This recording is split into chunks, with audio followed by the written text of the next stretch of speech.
Tonight, Minnesota Unsolved looks at a possible break in 3 cases that have haunted a community for decades. The victims, all infants, all found in the Mississippi River. Lou Raguse shares the new clues, offering new hope to those refusing to give up on this case even after all of these years.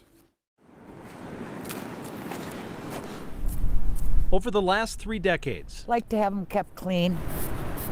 Jeanne Madtson has spent a lot of time at the Oakwood Cemetery in Red Wing, And you just find peace when you come up here. visiting her daughter, Anne Marie, She was stillborn at 32 weeks, our only child. and the graves of 3 other babies, Jamie, Corey, and Abby. 3 babies They're special.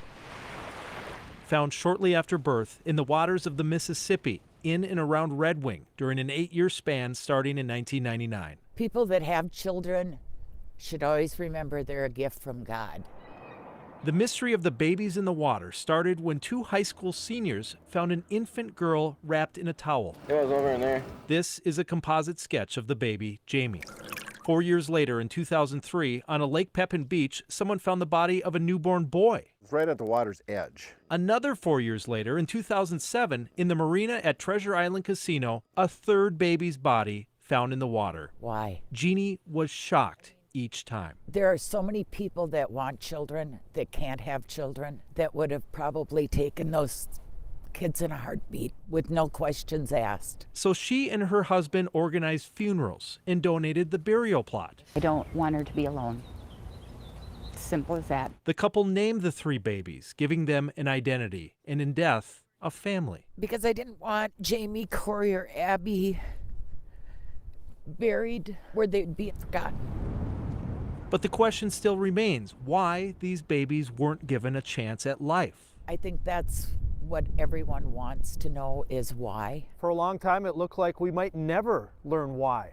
But new investigative techniques using DNA have given new hope to possibly solving this case. Boy, it's been on most of our minds for 22 years. Goodhue County Sheriff Marty Kelly was heartened when in 2020 the community raised $10,000 in 2 days to hire Parabon Nanolabs, a company specializing in genetic genealogy that says they've helped solve 200 cases across the country in just the last 4 years. Parabon tries to identify a subject by plugging DNA samples into public ancestry databases, similar to what you might do to find relatives on sites like Ancestry.com and 23andMe. Once Parabon has determined potential relatives, their genealogists begin building family trees, researching, and eventually giving names of potential suspects to police.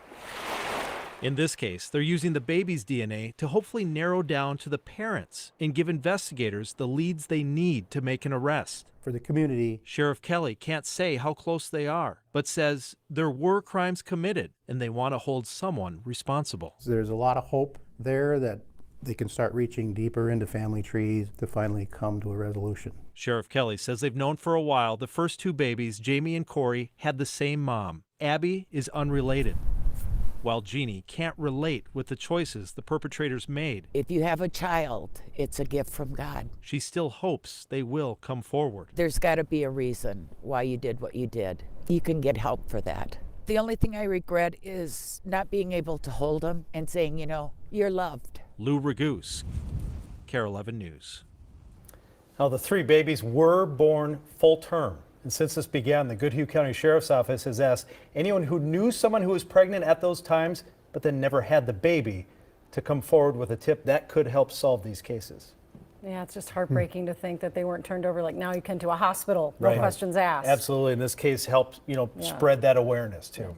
All right, thank you, Lou. Thanks, Lou. To whom